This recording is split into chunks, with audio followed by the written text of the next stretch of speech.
Welcome friends. রাজ্য সরকারি কর্মী এবং শিক্ষকদের কতটা ডিএ বাড়তে পারে বাজেটে, আজকে আনন্দবাজার পত্রিকায় একটি রিপোর্ট উঠে এসেছে। অবশ্যই দেখে রাখুন, ভিডিওটি শেয়ার করুন, চ্যানেল নতুন হলে সাবস্ক্রাইব করুন। দেখুন কী বলা হচ্ছে, কত শতাংশ ডিএ দেওয়া হবে সরকারি কর্মচারীদের।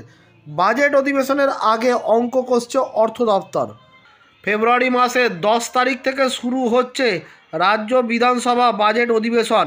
12ই ফেব্রুয়ারি রাজ্য বাজেট পেশ করবেন অর্থমন্ত্রী চন্দ্রিমা ভট্টাচার্য। 2026 সালে বিধানসভা নির্বাচনের আগে এবারের বাজেট মুখ্যমন্ত্রী মমতা বন্দ্যোপাধ্যায় সরকারের শেষ পূর্ণাঙ্গ বাজেট। তাই এই বাজেটে রাজ্য সরকারি কর্মচারীরা বড় অঙ্কের মহার্ঘ ভাতা ঘোষণার আশায় রয়েছে। প্রশাসনিক সূত্রে তারা জেনেছেন, বিধানসভা ভোটের কথা মাথায় রেখেই আসন্ন বাজেট বেশ কিছু নতুন প্রকল্প ঘোষণা করতে পারেন মুখ্যমন্ত্রী। এছাড়াও রূপশ্রী, কন্যাশ্রী, লক্ষ্মীর ভাণ্ডারের মতন প্রকল্পগুলিতে অতিরিক্ত অর্থ বরাদ্দ হতে পারে। তার ভিত্তিতেই সরকারি কর্মচারীরা মনে করছেন, তাদের মন পেতে বাজেটে বড় অঙ্কের ডিএ ঘোষণা করতে পারে সরকার। সরকারি কর্মচারীদের ডিএ সংক্রান্ত বাসনার কথা অজানা নয় মুখ্যমন্ত্রীর। তাই বাজেট অধিবেশন শুরুর আগে আপাতত ডিএ নিয়ে অঙ্ক কষতে ব্যস্ত হয়ে পড়েছে অর্থ দপ্তরের শীর্ষ আধিকারিকরা।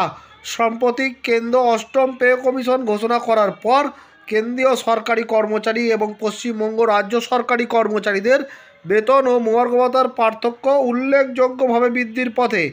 তাই ডিএ নিয়ে দীর্ঘদিন ধরে আন্দোলনরত রাজ্য সরকারি কর্মচারী সংগঠনগুলির ক্ষোভ খানিকটা বেড়েছে বৈকি।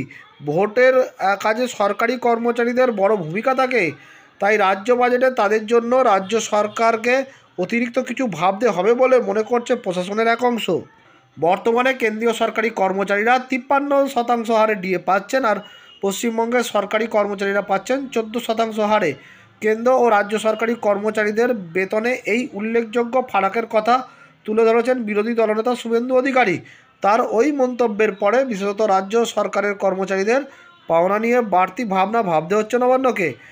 অর্থ দপ্তরের একটি সূত্রের বক্তব্য, 4 থেকে 6% মধ্যে ডিএ বৃদ্ধি করা যায় কিনা তা নিয়ে আলোচনা চলছে। তবে যে পরিমাণ ডিএই হোক না কেন, তা বাজেট পেশের একবারে শেষ মুহূর্তে ঘোষণা করতে পারেন মুখ্যমন্ত্রী। সঙ্গত 2023 সালের বাজেট বক্তৃতার শেষ লগ্নে মুখ্যমন্ত্রীর থেকে একটি চিরকুট পেয়ে 3% ডিএ বৃদ্ধির কথা ঘোষণা করেছিলেন অর্থ প্রতিমন্ত্রী চন্দ্রিমা। আবার 2023 সালের পার্ক স্ট্রিটে বড়দিনের উৎসবে উদ্বোধনে গিয়ে 4% ডিএ বৃদ্ধি ঘোষণা করেছিলেন মুখ্যমন্ত্রী মমতা নিজেই। দেখলেন যে আনন্দবাজার পত্রিকা যে রিপোর্টটি উঠে এসেছে, সেখানে যেটা বলা হচ্ছে, বাজেটে ডিএ বৃদ্ধি হওয়ার একটা সম্ভাবনা রয়েছে এবং সেই নিয়ে হিসাব নিকাশ চলছে। প্রায় 4 থেকে 6% মতন ডিএ বৃদ্ধি হতে পারে রাজ্য সরকারি কর্মচারীদের। ধন্যবাদ।